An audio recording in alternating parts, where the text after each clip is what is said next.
কুয়েটে বহিরাগতদের এনে সাধারণ শিক্ষার্থীদেরকে মারধর করা হয়েছে, তাদের কাছে মৃত্যুর মুখে ঠেলে দিয়েছেন। এই যে দালাল এবং দলান্ধ ভিসিকে পদত্যাগ করতে হবে। যদি শিক্ষার্থীরা এখানেও ন্যায্য দাবি ফিরে না পায়, ফলাফল অনেক ভয়াবহ হবে। আজকে যেটা কুয়েটে হচ্ছে সেটা খুব শীঘ্রই আমাদের উপরে আসবে।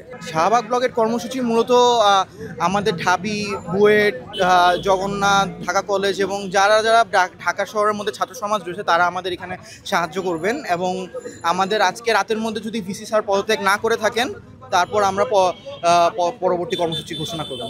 তাদের কাছে মৃত্যুর মুখে ঠেলে দিয়েছেন। এবং আমরা দেখতে পেয়েছি আমাদের অনেক শিক্ষার্থী ভাই বোনেরা তারা হসপিটালাইজড হয়েছে, তারা অনেকে হিট স্ট্রোক করেছেন। এমত অবস্থায় আমরা বারবার দাবি তুলেছি যে কোনো মূল্যে এই যে দালাল এবং দলান্ধ ভিসিকে অবশ্যই অপসারণ অথবা পদত্যাগ করতে হবে। গতকালকে আমরা বিক্ষোভ মিছিল করেছি। এই দালাল ভিসি পদত্যাগ না হয় তাহলে আজকে রাতেও আমরা শাহবাগ ব্লকের কর্মসূচি পালন করব।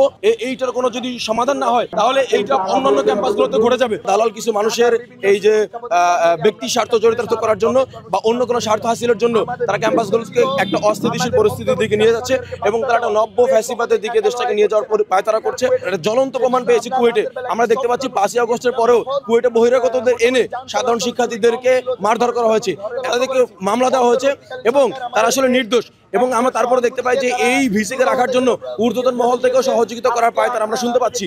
যদি শিক্ষার্থীরা এখানেও তারা হেরে যায় এবং তাদের ন্যায্য দাবি ফিরে না পায় 5ই আগস্টের পরেও, তাহলে ক্যাম্পাসগুলো আরো অস্থিতিশীলতার দিকে যাবে এবং সামনে এইটার ফলাফল অনেক ভয়াবহ হবে। এজন্য আমরা তাদেরকে দাবি তুলেছি যে আপনারা ন্যায় বিচার করেন এবং এই কুয়েটের ভিসিকে পদত্যাগ করান। তিনি যখন করাচ্ছেন না তখন আমরা দেখতে পাচ্ছি কুয়েটের সাধারণ শিক্ষার্থীরা স্ব উদ্যোগে তারা আমরণ অনশন কর্মসূচি পালন করছে। এই কর্মসূচিগুলো পালন করছি তার কারণ এটাই যে আজকে যেটা কুয়েটে হচ্ছে সেটা খুব শীঘ্রই আমাদের উপরে আসবে। একটা নব্য ফ্যাসিবাদ এর উৎপত্তি দেখা যাচ্ছে 5 আগস্টের পর থেকেই। সো যার সর্বপ্রথম ভিকটিম হয়তো কুয়েটের শিক্ষার্থীরা। আমরা চাই কুয়েটের পাশে দেশের সব স্কুল কলেজ বিশ্ববিদ্যালয় থেকে একত্রিত হয়ে তাদের পাশে সংহতি জানাতে এবং এই নব্য ফ্যাসিবাদকে পুনরায় রুখে দিতে।